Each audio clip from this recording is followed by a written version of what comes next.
Gusto ko po sanang itanong mula sa kanila, ano-ano pong mga opisina ng ating pamahalaan o ahensya ang pinagkakalooban po ng intelligence and confidential funds?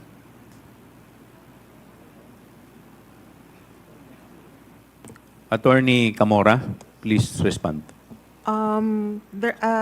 Confidential funds are given to NGAs, to LGUs, and some GOCCs po.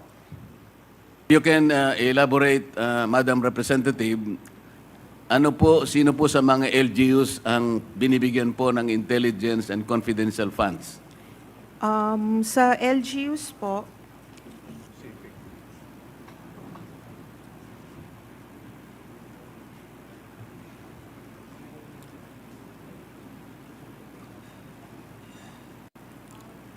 depende po sa LGU, sa POP po nila, Mr. Chair. Hindi po ba yung mga opisina ng mayor ay nakakatanggap ng intelligence and confidential funds? As long as it is part of their budget, Madam Chair, ay Mr. Chair. Kaya nga po tinatanong ko sa inyo, kayo po nakakaalam kasi kung sino-sino sa kanila. Karaniwan po yung opisina ng mayor, nakatatanggap po, maaaring hindi lahat, ngunit nakatatanggap po basically yung opisina ng mayor. Tama po? According to the joint circular po, LGUs whose peace and order is a priority concern, sila po usually yung nag-allocate ng confidential funds. Kaya nga po, base po sa record ninyo, may mga mayors po, opisina ng mayor, ang nakatatanggap ng confidential and intelligence funds. Kasi po kayo ang nag-o-audit eh. Yes po, Mr. Chair. Para hindi na tayo magtagal, ganun lang kasi. Pati po opisina ng gobernador, nakakatanggap din po ng ganong klaseng pondo, hindi po ba? Yes, Mr. Chair. Yun pong PNP, nakakatanggap po. Intelligence fund po sa Opo, PNP. yung AFP, nakakatanggap po. Yes po, Mr. Ang Chair. opisina po ng ating Pangulo ay nakakatanggap po ng intelligence funds. Yes, Mr. Chair. Ngayon po, sa mga karamihan po ng opisina ng mayor at opisina ng gobernador at alimpang mga LGUs na maaaring makatanggap nito, depende sa kanilang pangangailangan. Yung AFP at saka yung ating kapulisan at ang ating ang opisina po ng ating Panguluhan, masasabi po ba ninyo na merong na-issuean po ng notice or notices of disallowance sa napakaraming opisina na tumatanggap ng ganitong pondo?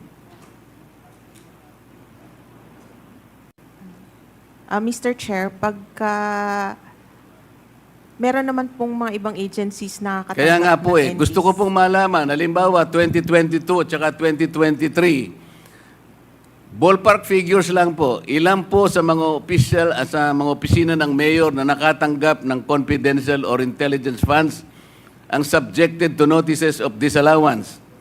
Ilan po sa opisina ng gobernador, ganun din po yung tanong. At saka sa iba't ibang mga opisina po, para malaman lang natin, kahit ballpark figures lang, ilan po yung na-issue nyo na notices of disallowance concerning these types of funds? Mr. Chair, wala po kaming data on the said information today because we only have data on the OVP po.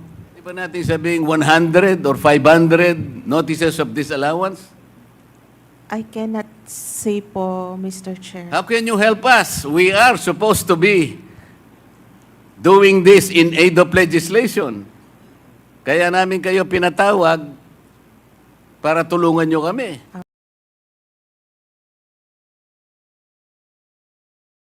Niyo kung bakit ko tinatanong ito? Kung marami po kayong na-issue, at alam ko marami talaga, na notices of disallowance, pupuntahin natin dito lahat, hindi lang ang Office of the Vice President at dapat umupo dito. Lahat na po ng inisyuhan nyo ng notices of disallowance must sit here para makagawa po kami ng mas maganda, mas balanse na batas.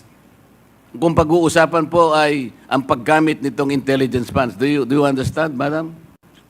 Yes, I understand po the question.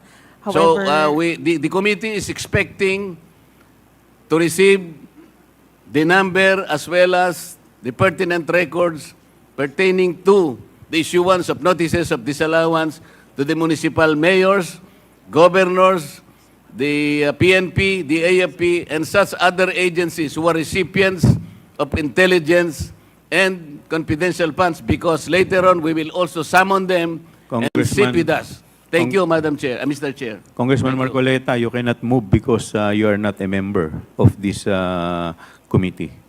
It's good that you have raised that, Mr. Chair. I am a vice chair of this committee. On September 4, I was surprised because I saw the journal that I was replaced by my comare. The question is, if I am replaced as a vice chair, does that automatically mean that I am removed as a member of this committee? Before you answer that, Mr. Chair, I think I need some legal basis before you answer that. Yes, your removal from the vice chair, you were removed in a plenary session, House Rules. Now, under Section 28 of the House Rules, it provides that the House shall, upon the recommendation of the Committee on Rules, organize committees, their membership, and jurisdiction. Therefore, your removal as vice chair and member of the House was a plenary action, and therefore, it should be the plenary who should include you as member or as vice chair. Thank you. Mr. Chair, it was very clear that I was removed as vice chair. I was not removed as a member. Because you were There is this distinction between being a member and vice chair. If I Yes, was but- removed as vice chair, but your appointment as vice chair, you were not appointed as member. Your appointment was as vice chair. So hindi naman po kayo Mr. in-appoint Chair. muna as member bago kayo ginawang vice chair. Your immediate appointment was as vice chairman, and therefore your removal as vice chair will remove you as member also. Yun po yun. And Well, it's a that is plenary your- action. The committee has nothing to do with it. that is your opinion, Mr. Chair, but I am expecting that some kind of a basis should be presented that upon removal of a vice chair, that automatically also removes him as a member of that committee. That's all I am asking, Mr. Chair. Point of order, Mr. Chairman. The